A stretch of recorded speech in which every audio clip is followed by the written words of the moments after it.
how can you choose the best houses and the best tenants so you don't have a lot of headache? So a simple idea of it is higher rents. Where can I go that are legitimately higher rents that are on that cap of where somebody's like, man, I don't know if I want to pay that much just to rent. Well, often that higher rent, maybe you get somebody who's a traveling professional, somebody who's going to stay in a job for a few years and leave, and they don't want to buy a house, but they do want a nice place. Maybe school district matters, or, being close to certain aspects of town, certain features. So that's it for me. Where can I get into a higher rent bracket where I'm likely to get a level of a professional that probably isn't going to call me for small things. They're not going to say, hey, by the way, the toilet's stopped up. They're probably going to try to take that problem and see if they can correct it first before they reach out to me. Okay. So that's the first thing we've done. And I've got to like the property. Anymore for me, if I don't walk up and go, yeah, I would have or would now live here, I walk away. That's it.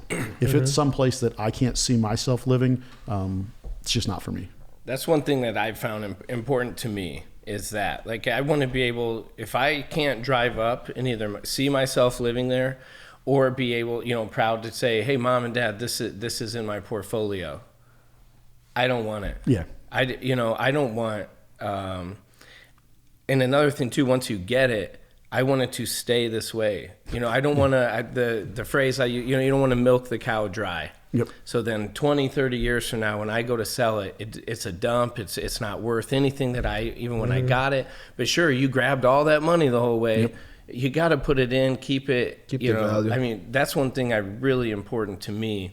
Like you say, if I can't see myself living there, I definitely don't want it. And if I can't be proud, like I said, to pull up with you guys or my family, whatever, and say, yeah, this one right here, it's one of them.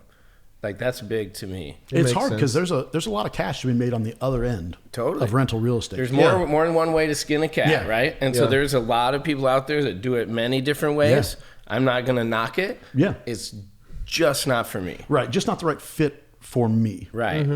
But yeah, I know a lot of people who are in the business who more volume players. Maybe they have a management team and a construction team, so they've got to have volume to keep the workload for all those people. Yeah. And so that makes more sense. But when kind of a one-man show doing it, like, oh man, I don't know how much work I can be doing. So. It's kind of hard. Well, it's nice to be able to be picky too. You talk about, there's some guys that they have people, they have to keep them busy. Yeah. So quite often they may even buy one to be able to keep their employees, keep them getting money and keep their crew busy. Yeah. And that's okay. You got to do what you got to do. But yeah. Hats off to those guys, man, that can turn those properties and that can do the work to them. Oh yeah, there's some here in our community that do a great job in the houses that turn around fast. Yeah, but you need a good team. Yeah, and that's what I mean. For sure. So a lot of them, that's where those guys. I mean, they'll buy it sometimes, quite often, buy a house, and they may not be able to make that profit margin that they really want, but they'll still make a profit margin. But they were able to keep their guys happy, going, getting them paychecks, and on to the next one. Yeah. We're like, for me and my business partner, just two of us, and I mean, it might be a 3 to 6 month project sometimes. Yeah. And then we're looking like, man, we sure wish we had that crew that those guys got. Until you run out of a project to work on them, and now you're like, oh man. Yeah, and then they're gone. This cost, or the guys leave and take another job. Right, so, and that's what would happen. Yeah. We're not in a position to keep a crew. Yourself too. Yeah. Like we're not. You too. It's like, I'm going to love your help for about 2 months, and then I'll be like, I'll call you. Yeah. It's always good to have the phone number of someone that, like a handyman that can go and fix things quick. You have to. Yeah. But to have a whole crew and to be able to hire them to keep doing stuff for you, you need to have things coming, to have enough. But I like rentals because of the market. Of course, I don't think I would do in a bigger city because the price of real estate is way higher. But I would say in small towns in the Midwest, I would say maybe it's one of the best places to do rental properties in the U.S. Maybe the Midwest in general. I mean, at the end of the day, you buy a house at a good price. I mean, with rental properties, you make money 3 different ways. When you fix up the house, you make equity, paying off your debt. You put in part of that money in your pocket every month, so your equity goes up. That's the second. And the third is cash flow. So the money will come as far as if you find the right property, right location, right tenant, but it can go down very quick if those things are not checked. For sure. Well, and that's what most people, what I found, like my folks were very conservative.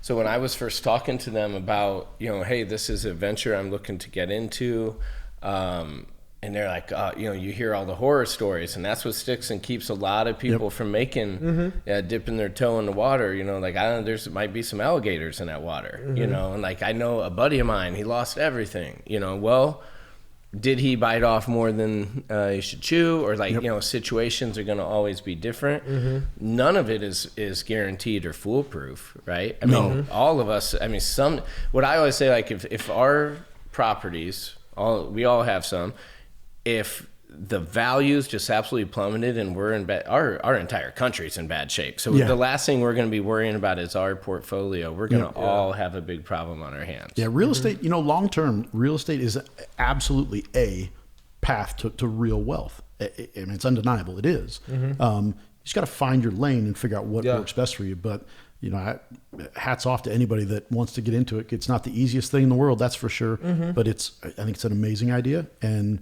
I think in our country, it is truly a path to wealth. Yeah. I mean, I would agree. It's one of the products that you can't just go make more of. Yeah.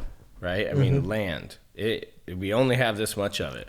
And in fact, it might start being less if these water and everything. I mean, who knows? But yeah, it is. It can be, but be ready to juggle, You're not going to just be able to sit around and do one thing. I mean, What's your opinion about leveraging? Like, I know some people talks about that debt is all bad, but I do believe that there's good debt and bad debt. What do you think about keep leveraging and keep buying more real estate and leverage more and keep leveraging? So that's a hard one for me because it works, right? Yeah. It absolutely does work. I don't want to go as far as saying all debt is bad, you shouldn't have any debt. But as I'm moving stages in my life, I don't like debt. So, when you start to look at things, I don't know. I'm going back the other direction, in the direction of, no thanks, I don't need to leverage it. Now, when I started, that was the game, right? It was, well, if I can put 20% down and get it, and then I can use the equity. After I fix it up, I use the equity in this one for number 2. And now those dominoes start to fall. My portfolio grows quick. But then you start looking at that interest payment. Now, granted, you're making cash flow every month. You're getting more value in your property. But for me, I struggle to look at the interest payment that I'm making every month and go, man, really? If I could take one of those properties and pay it off, and it's all free cash, and I don't have the thought of debt in my mind. That's a big one for me. Things weigh in my mind, and that puts a stress on me. So if I'm going to go out and I'm going to buy a commercial building, I'm going to buy a $2 million commercial building, but 1.6 million of it's going to be debt. That's a lot to have on your mind. Like, I got to make sure I make this payment. And so at a smaller scale, a single family home, a small apartment building, not quite the same. But for me, it's the same amount of weight on my mind. There's still a payment I have to make to somebody else. I am indebted to them. So I don't go one way or the other all the way. I would prefer to put more money down and a very short-term loan and have it cash flow just slightly and just be knocking that debt out. Being in a position where I'm not reliant on that cash flow as my main source of income. Hey, if I can get a property at a good price and make a little bit on the side in a savings, but pay it down a lot quicker. Hey, if I can get rid of this property in 7 years, I can take care of all the debt. Great. Then after 7 years, what can I do for myself? So I think of things from a more long-term goal all the time.